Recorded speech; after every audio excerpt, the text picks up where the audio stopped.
Bonjour et bienvenue dans ce reportage réalisé par le Lilbertin. Nous sommes ici à Saint-Omer, ville du Pas-de-Calais qui a subi des inondations fin 2023 et début 2024. Située en dessous du niveau de la mer, la région dispose d'importantes infrastructures datant du Moyen-Âge pour se maintenir au sec seulement. Ces canaux appelés wateringues qui permettent l'évacuation de l'eau vers la mer ne sont pas toujours en bon état. Je pense qu'il y a eu un certain laisser-aller de la part de l'ensemble des acteurs de ces territoires. J'espère que tout le monde s'est un peu pris une claque pour réviser les systèmes et que ça soit fonctionnel à l'avenir. Le Lilbertin est allé à la rencontre des habitants du Calaisis touchés à plusieurs reprises par ces inondations. Des habitants résilients en pleine galère avec les assurances. Ah non, mais l'expert, moi, il m'a dit que je passais en priorité. D'accord. De 3 mois. Qu'est-ce que ça doit être 7 ans. Alors, qu'est-ce que ça doit être si je ne joue pas en priorité? Faut pas les croire. Faut pas les croire, c'est des menteurs. Ces catastrophes naturelles posent aussi la question du changement climatique. Comment s'adapter dans un territoire propice à ce genre d'événements? Inondation dans le Pas-de-Calais, ce système d'évacuation d'eau vers la mer est-il obsolète? C'est un reportage réalisé avec Violette Ducolombier, Hugo Lefort-Moron, Thomas Taylor et Marie Moreau.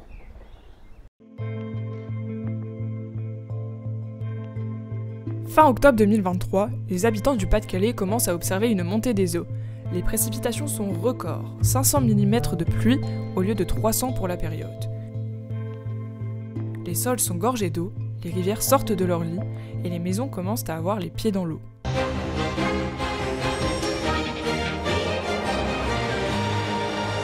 Le Pas-de-Calais, ce soir en alerte rouge aux inondations. L'inquiétude porte notamment sur le fleuve Aa, dont la crue en cours est d'ores et déjà historique.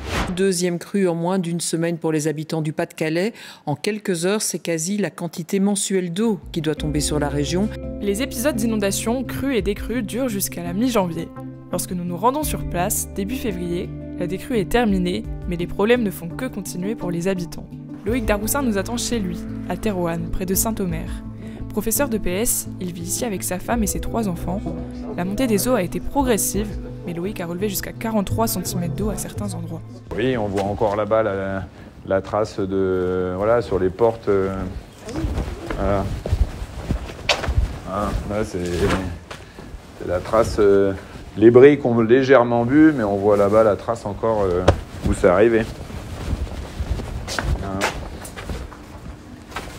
Alors plus on descend vers la rivière, plus on est bas forcément. Mais Et c'est monté rapidement? Entre le moment où c'est passé la barrière et le moment où j'ai eu de l'eau dans la cave, 8 heures. Et entre le moment où j'ai la première flaque d'eau dans la cave et le moment où ça rentrait dans la maison, 5h30. Ah, c'est rapide quand même. Ouais, assez rapide. Vous dites à ce moment, l'eau est dans on essaye de lutter, pompe, des copains, viens vite. On met des sacs de sable au bord des portes avec des bâches, mais on sait que c'est pas suffisamment efficace par rapport à des systèmes performants dans lesquels je veux m'équiper. Et après, l'après-midi, dès 5h30, si on essaie de lutter. Et ma femme a eu la lucidité de dire aux enfants, on va faire un sac. Et nous, c'est ça notre chance où on n'a pas été sauvés des eaux par des pompiers, ainsi de suite. C'était une montée vraiment progressive, mais c'est nous qui avons fait le choix de partir. Mais il vaut mieux partir et sauver les humains. Le matériel, c'est moins important. Voilà, on verra après, effectivement. Voilà.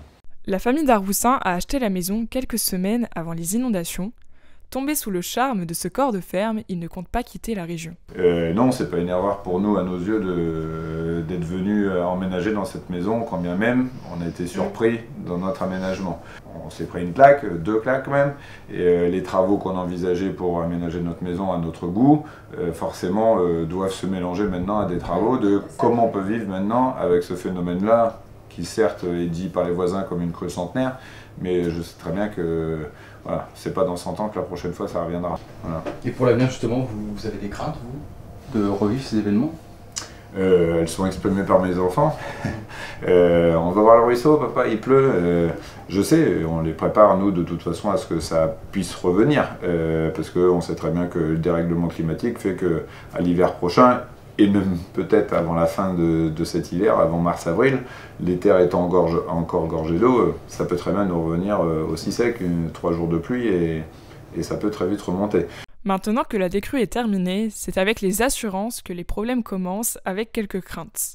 Les experts titillent toujours à essayer de rembourser le moins possible. Là, ici, il a fallu bagarrer avec lui. Lorsque je lui ai montré les champignons sur les murs, il m'a dit « Oh, bah, c'est bon, un coup d'enduit, un coup de peinture, ça va aller ». Il faut être scrupuleux et c'est vrai que c'est là où c'est astreignant effectivement en termes de temps pour relancer, mais où je sais que par rapport à d'autres personnes qui n'ont pas les mêmes capacités informatiques, par exemple de fournir des photos, des factures, des choses comme ça, je suis mieux loti. Pour certaines personnes, c'est la double peine. À une 50aine de kilomètres plus au nord, en se dirigeant vers Calais, dans la petite commune de Ande, la plupart des 1500 habitants ont été touchés par les inondations. Vous pouvez voir, l'imprimante, elle vient de la sortir. Elle est encore pleine d'eau. Steve Vasseur a 48 ans, il nous reçoit dans sa maison qu'il occupe depuis 10 ans. En fait, ça va, les 3 premiers jours où j'avais de l'eau dans la maison, j'ai pleuré. Après, bon, on prend le coup, on travaille, et puis en fait, ça partait pas. Au bout d'un mois, c'était toujours dans l'eau. Donc, pour l'instant, je nettoie encore. Vous avez dû quitter votre logement ? Oui, ça fait 3 mois que j'y vis plus. Ok. Et vous vivez où ? Chez mon frère. Ok. Heureusement qu'il est là, parce que trop. D'accord. Les dégâts sont importants. L'eau s'est infiltrée pendant plusieurs semaines dans la maison de Steve et l'a rendue inhabitable. C'est pourri. Ouais. Le plafond qui tombe. J'ai dû mettre des étés. Jusque là. Pendant un mois. Vous avez le sentiment d'être délaissé complètement par la région, par l'État ? L'État, je m'en fous. C'est pas mon problème. En fait, c'est mes assurances. Un devis chauffagiste, ça fait un mois qu'ils commandent les pièces et ça fait un mois que j'ai pas les pièces. Ils ont commandé il y a un mois. Donc la maison est sans chauffage depuis 3 mois. Non, moi je reste ici. Je suis très bien ici. Ouais. Vous êtes en colère aujourd'hui ? J'y étais. C'est passé. C'est passé à force. Au bout de 3 mois, voilà, on passe à autre chose. Hein. Il faut avancer. Hein. Sinon, on reste. Mais concilier, nettoyer la maison, les assurances, les machins, tout seul, c'est compliqué. J'avoue. Ouais. En plus des habitations, les inondations ont parfois touché les activités professionnelles des Calaisiens. Nous avons rencontré Ludwig Zonnequin, propriétaire d'une ferme pédagogique à Guines, tout près de Andres dans les Marais. Alors, on a été fort impacté, on a de l'eau qui est montée quasiment au niveau de la cuisse, donc on a dû évacuer en urgence tout le parc, en fait, tous les animaux du parc. En plus de sa maison, c'est donc l'activité professionnelle de Ludwig qui a été impactée, jusqu'à questionner l'avenir de la ferme pédagogique. On a eu une fraction de seconde, on s'est dit on abandonne, on baisse les bras, on arrête. Donc les animaux, on les transfère sur un autre terrain et puis on revend et on s'en va. Mais on a vite été rattrapé par les réalités parce que c'est un peu notre but aussi, c'est un endroit où on accueille énormément de personnes, il y a beaucoup de rencontres, où il y a beaucoup d'aide. Donc on s'est dit si on arrête ça, c'est malheureux. Les dégâts sur la ferme retardent la réouverture du refuge. Quand on s'était inondé, en fait, l'eau elle est arrivée jusque là à peu près. On était vraiment à la barque. On est arrivé ici en barque. Là, par exemple, un chalet qui s'est encore un peu plus effondré. Donc ça, forcément, ça va être abattu. Et comme ma maison à côté qui va être abattue aussi. Je pense qu'au Marais, il y a un peu aux alentours, il y a quand même eu un manque d'entretien des wateringues ou du canal et des pompes aussi, hein, parce qu'ici on n'a pas assez de pompes, parce que ça fait quand même des années que les gens payent des wateringues. Monsieur Zonnequin, vous soulevez là une question qui a attiré toute notre attention. Au Lillebèrtain, nous ne sommes pas des Calaisiens, alors les wateringues, ça nous parle pas. En cherchant sur internet, on a compris que le Pas-de-Calais était un polder. Sortons les cours d'histoire géo et allons voir Arnaud Gauthier, hydrogéologue à l'Université de Lille, pour qu'il nous explique. C'est un territoire qui est en dessous du niveau marin, d'un point de vue topographique. Donc, c'est un territoire qui a été gagné sur la mer, hein, qui a été asséché, donc les premiers travaux datent du Moyen-Âge. Et ce territoire, il a 2 particularités. Donc, déjà, 1, sous le niveau de la mer, donc en termes d'évacuation, c'est compliqué. Et 2, il a une très, très faible pente. C'est une topographie qui est assez plate. Donc, dit autrement, c'est une sorte de cuvette, en fait. Reprenons. Certaines zones du Pas-de-Calais se situent sous le niveau de la mer. Il existe alors tout un réseau de canaux, de fossés aussi appelés watergans, et de stations de pompage qui permettent à la région de se maintenir au sec. Ce sont les wateringues. Dans le nord de la France, ce système s'étend sur environ 1500 km. Lorsque la marée est basse, les écluses ouvertes qui se situent sur la côte laissent l'eau repartir à la mer. A l'inverse, lorsque la marée monte, les portes des écluses se referment afin de ne pas laisser pénétrer l'eau dans le réseau de wateringues. Lors d'une année normale, au niveau de la pluviométrie, comme en 2022, l'eau atteint la mer grâce à la gravité dans 85% des cas et 15% par pompage.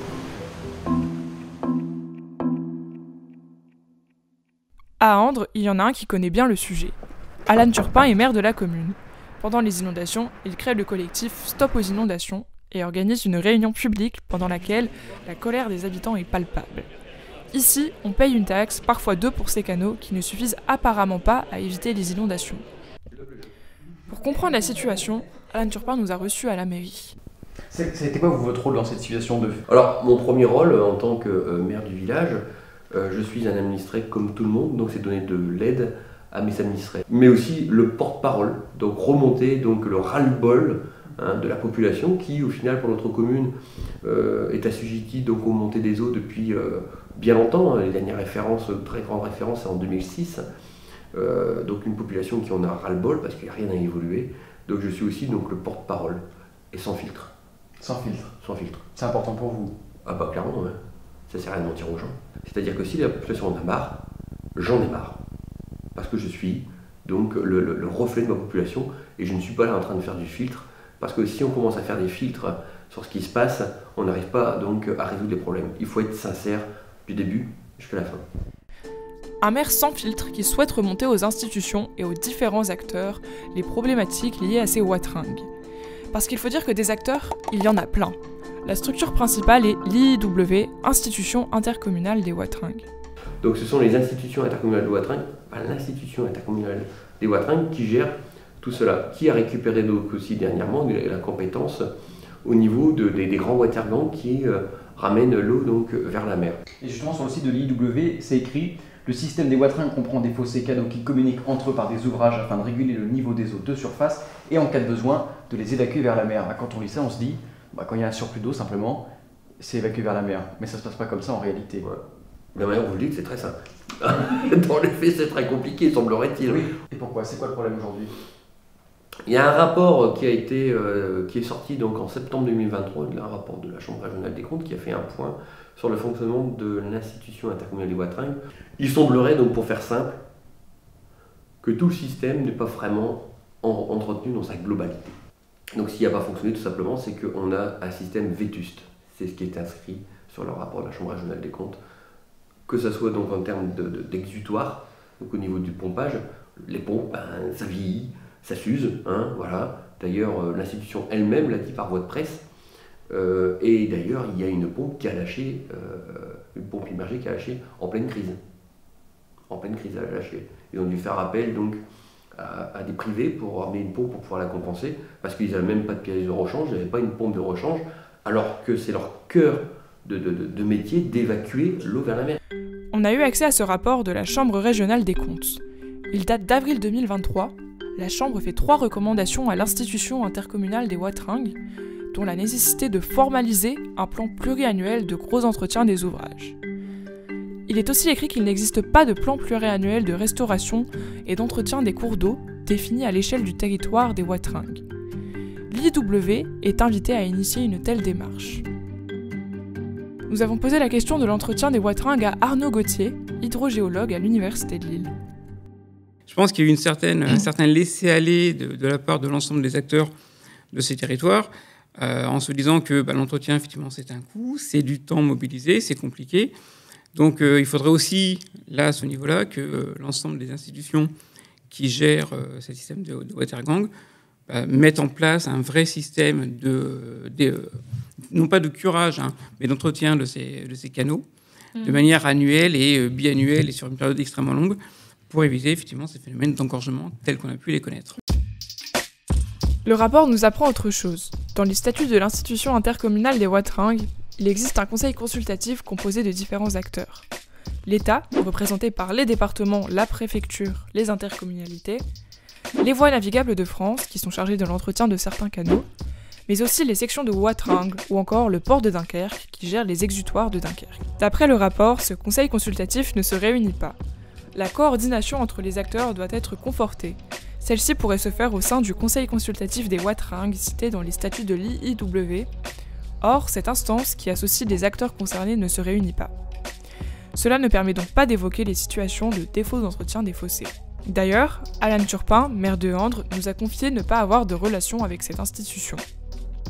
Et cette institution dit être en transparence dans ses actions avec les usagers et les élus. C'est quoi vos relations avec cette institution? On n'en a pas. Les institutions intercommunales, le nom l'indique, intercommunal. Donc c'est directement avec l'intercommunalité. Mais nous, ça ne revient pas directement et avec précision. Voilà. Donc, et ça, c'est un problème aujourd'hui, pour vous? Ah bah bien sûr. Donc vous, jamais vous avez eu un retour de cette institution sur l'état des wateringues? On a commencé à comprendre qu'on était vraiment dans une situation assez compliquée au niveau donc, de la vétusté, là. On avait des doutes, mais là, c'est révélé. Et vous vous sentez impuissant face à ça? Bah oui, parce que nous, on n'est qu'une petite commune de 1560 habitants. On a un budget qui est 900 000 €. On a déjà beaucoup de mal à entretenir notre village et le faire développer. Donc forcément, on ne peut pas apporter donc, des solutions en aval et en amont de notre commune. Un manque d'entretien des wateringues alors que des habitants payent une taxe, une multitude d'acteurs qui ne se coordonnent pas suffisamment, des réunions qui ne se font pas et peu de plans d'investissement prévoyant des dépenses de rénovation. Il est désormais temps d'aller questionner cette fameuse institution. Philippe Parent, directeur de l'IIW, nous reçoit dans son bureau à Saint-Omer pour répondre à nos questions. Alors vous parliez tout à l'heure du SAGE, la gestion aussi du PAPI qui, depuis la modification des statuts en 2022, est gérée par l'IIW, la compétence GEMAPI, en plus des compétences historiques de l'IIW. On peut se dire, est-ce que ça ne fait pas beaucoup pour une institution comme la vôtre de gérer tous ces programmes? Alors, est-ce que ça ne fait pas beaucoup? Ça fait beaucoup quand on n'est pas nombreux à s'occuper de ça. Maintenant, la tendance serait plutôt justement à essayer de concentrer, en tout cas d'organiser tout ça, parce que l'une des difficultés qui a été vécue lors de l'épisode, c'est qu'effectivement, il y a aussi beaucoup d'acteurs qui interviennent, chacun a son domaine. Les citoyens s'y retrouvent plus très bien entre qui fait quoi. Qui se charge de cet entretien des wateringues et des watergans? C'est les sections de wateringues? Voilà, c'est pour ça que je dis, bon, c'est compliqué. Les sections de wateringues, c'est le réseau secondaire, sans que ce soit péjoratif. Ensuite, il y a les voies principales qui sont naviguées, là c'est VNF qui s'en occupe. Et nous, on gère celles qui sont un petit peu entre les deux, qui sont des canaux domaniaux, mais qui ne sont plus navigués, mais qui sont les artères principales et qui ne sont pas gérées par les sections de wateringues. Donc l'IIW n'a pas la main sur la gestion des wateringues gérées par les sections de wateringues? Non, voilà, ça c'est effectivement ça. Pour l'instant, ça relève de leur gestion. Pour autant, on a des relations, on discute de manière informelle, tout ça, voilà. Mais sur le plan strictement juridique, ils sont autonomes, nous on est autonomes. Alors que dites-vous aux habitants qui, eux, juste à côté de chez eux, ont des wateringues qui sont parfois pas entretenus, pas curés, et qui cherchaient un responsable à ça? Parce que le rapport qui date, donc un rapport de la Chambre régionale des comptes qui a été publié en 2023, ce rapport disait que c'était à l'IIW d'essayer d'animer un peu l'organisation, la coordination entre les différents acteurs pour pouvoir permettre après un entretien des wateringues. Sur la question de la coordination, c'est l'objet un peu du travail qui va être mené. Bon, aujourd'hui, ce sont des entités autonomes, donc on ne décide pas comme ça de changer les choses. L'idée, ça va être effectivement de réunir tous ces gens. Alors là, je rejoins le début de votre question. Effectivement, c'est peut-être pas forcément l'institution qui va prendre en charge l'intégralité de toutes les fonctions. Il ne s'agit pas d'une absorption, mais plutôt de voir comment on s'est renforcé la coordination pour optimiser le fonctionnement du système. Il existe des instances dans les institutions, dans les statuts de l'IIW, notamment le conseil consultatif, et le rapport de la Chambre régionale des comptes disait que ce conseil consultatif ne s'était pas réuni depuis 2018. Alors, comment vous l'expliquez ça? On l'explique relativement simplement. Alors, ce conseil consultatif, quand les statuts ont été révisés en 2016, on a essayé effectivement de retranscrire ce qui existait avant mais qui n'était pas écrit, parce que moi je suis là depuis 25 ans presque. Il y a beaucoup d'autres lieux de rencontres, il y a le SAGE, il y a le PAPI, etc. Donc voilà, il ne s'agissait pas de démultiplier les réunions, donc on avait essayé de poser un certain nombre de thématiques. Et puis on s'est aperçu que c'était pas très, l'échange se faisait pas si bien que ça. Et puis après on a eu le Covid, ce qui fait que pendant le Covid, devant les difficultés. Mais depuis les inondations, il n'y a pas eu de réunion de ce conseil consultatif non plus, bien après le Covid. Les inondations de 2023-2024. Non, vous savez, on est encore dans les inondations de 2023. Je peux vous assurer qu'on en a fait quelques-unes de réunions. Donc, non, mais c'est pour ça que le rapport disait que justement, les réunions de ce conseil consultatif pouvaient être une des solutions pour pouvoir mieux coordonner et mieux animer. Oui, voilà. Alors, c'est peut-être une des propositions qui seront peut-être reprises là, dans le cadre de l'étude, mais on a constaté que finalement, de fait, il n'y a pas... on se voit, on discute, et puis voilà. Donc là, je pense qu'il va falloir aller plus loin que ça. C'est-à-dire qu'il faudra non seulement qu'on se voit, qu'on discute, mais sans doute qu'il faudra voir comment, sur le plan pratique et opérationnel, on arrive à avoir des actions coordonnées. Donc... La loi, elle autorise donc à cette taxe Gemapi les habitants qui payent parfois, en plus d'une taxe Watringue, cette taxe Gemapi qui peut aller de 30 jusqu'à 40 euros. Et je voulais justement vous... 0 à 30, 40. Oui, certains peuvent aller jusqu'à 30 voire 40 euros. Et je voulais vous montrer à ce propos un témoignage d'une femme. C'était pendant une réunion publique à Andes, juste après les inondations, qui soulève une question que beaucoup d'habitants nous ont fait part. Je ne suis pas venue ici pour m'exprimer, j'en tremble parce que ça m'énerve. J'ai même envie de pleurer, je vous dis tout de suite. Ça fait depuis le 2 juillet, j'ai mes enfants. On paye des Watringues, on paye la Gemapi, pourquoi je me demande? Cette dame soulève une question que nous on a beaucoup entendue. On paye des taxes pour éviter que les Watringues s'inondent et on est inondé à cause parfois du mauvais entretien de ces canaux. Alors, oui, la question est plus complexe que ça, hein, mais c'est pour ça que bon, nous, on est conscient que voilà, le système dans cette situation-là n'a pas permis de faire face, hein, mais je vous dis, il ne faut pas oublier que l'événement tel qu'on l'a vécu, il est d'une ampleur telle que là, c'est pas non plus moi c'est pas nous qui déciderons de ça, mais je pense que quand on dimensionnera des ouvrages pour améliorer les choses, il y aura aussi on devra sans doute se fixer une limite, parce que voilà, on peut potentiellement, techniquement, on peut tout faire, hein, on peut tout mettre à sec, tout est possible. Et qu'est-ce que vous dites à ces habitants qui se disent, moi je paye les Watringues, je paye la Gemapi, et on a quand même de manière récurrente des événements comme... Oui, alors là, de manière récurrente, on en a, mais pas de cette ampleur-là. Il faut bien... C'est ce que je veux vous relativiser en disant, le système, il ne faut jamais oublier que, bien évidemment, là, tout a été mis en exergue sur cet épisode, mais ça va faire 40 ou 50 ans où on a fait un pas de géant. Force est de constater que l'événement qu'on a vécu là, il va même presque au-delà sur la pluviométrie, les hypothèses. C'est ce que vous dites à ces habitants que en fait l'événement est exceptionnel, oui, et que globalement depuis une trentaine, quarantaine d'années, les habitants ne payent pas la taxe Gemapi depuis 30 ans, mais en tout cas en temps normal, la taxe Gemapi permet de... je dirais la taxe Gemapi telle qu'elle existe aujourd'hui et avec ce qu'elle permet de faire, elle permet de faire un certain nombre de choses tant qu'on est dans des événements mesurés. Bon là aujourd'hui, ça permet au mieux de maintenir en état, et même le rapport de la Chambre des comptes le dit, c'est même sans doute un peu juste, c'est pour ça qu'il nous demande d'avoir cette vision prospective. Donc, si je comprends bien, ce que payent aujourd'hui les habitants ne permettra pas de faire face aux événements qui risquent d'être plus récurrents dans les années prochaines. En tout cas, là, nous, une des grosses questions, et c'est un peu notre rôle à nous, syndicats, parce que le syndicat n'a pas de fiscalité propre. Nous, on est un syndicat, donc on est alimenté par les taxes Gemapi que nous versent les différents EPCI. Il va falloir que les habitants payent plus cher pour pouvoir faire face En tout cas, il faudra des ressources financières, ça c'est clair.